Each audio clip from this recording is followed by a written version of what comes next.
tayo ngayon sa tackle shop, bait and tackle shop, no? Check natin yung mga baits doon and mga rod.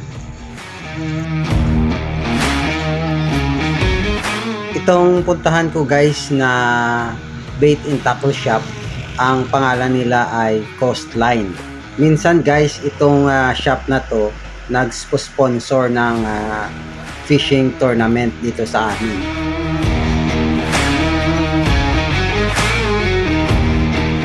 Itong bait and tackle shop na Coastline guys, na dito lang siya sa Valencia Street, no, nasa ano lang, Old Market, malapit, and malapit din sa Chinatown, itong Coastline bait and tackle shop.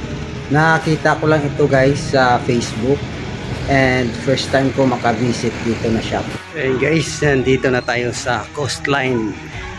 Check natin yung mga baits nila. Guys, welcome to Coastline Bait and Tackle Shop. So pagpasok mo pa lang guys, ayan, rad na kagad ang nag-welcome sa iyo guys. Ito guys yung kanilang mga reel. So iba't ibang klaseng reels ito guys. At magaganda. Ayan guys, so kulay blue yan. Gustong gusto ko talaga yung kulay blue na reels. So iba't iba yan guys, marami. At dito naman tayo guys sa kanilang mga baits. Actually marami sila, iba't ibang klaseng baits dito guys. And ito pala guys, so katulad talaga to sa nabili ko online na bait. Yan, and mura lang dito guys. And ito naman guys, yung branded na bait. Yan, so gusto ko rin to bilhin ang bait na ganito guys. At ito naman guys, yung kanilang rod. At ang rod na to guys ay ultralight. At sa ngayon guys, naka-sale itong rod na to. So maganda magbili ngayon guys ng ganitong rod. Yes sir, dahil po dun sa ano, ito yung lip niya. Iba yung shape. Mas maganda ang ano nito. Mas maganda pa yung action niya. So ito guys yung lutak na fishing bait, branded siya. And gusto ko talaga to bilhin guys. And gusto ko to bilhin kasi gusto ko guys ito i-compare sa mga dati na nabili ko na mga fishing lure. Ayan, na ganito din ang size. So gusto ko i-compare doon at para makita natin yung difference ng lure na ito. Try ko lang. Sige po. Ito namang mga bait na to guys ay Coastline. Sila mismo ang gumawa nitong mga baits na to guys. And ito yung mga signature bait ng Coastline. Yan, magaganda din. At gusto ko rin bumili ng ganito na bait para gamitin ko rin sa one of my fishing adventure. Ito namang fish lure na to guys, wala siyang brand pero maganda din yung kanyang design.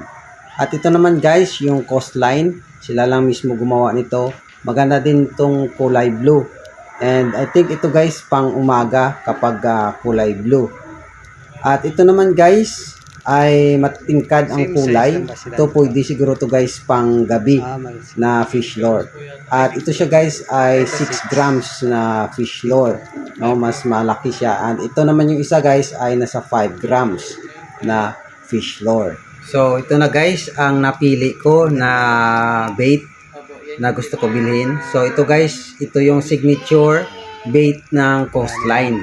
Yan, maganda din and marami na daw ang bumili nitong signature bait nila. So ayan guys, nakabili tayo ng fish lure and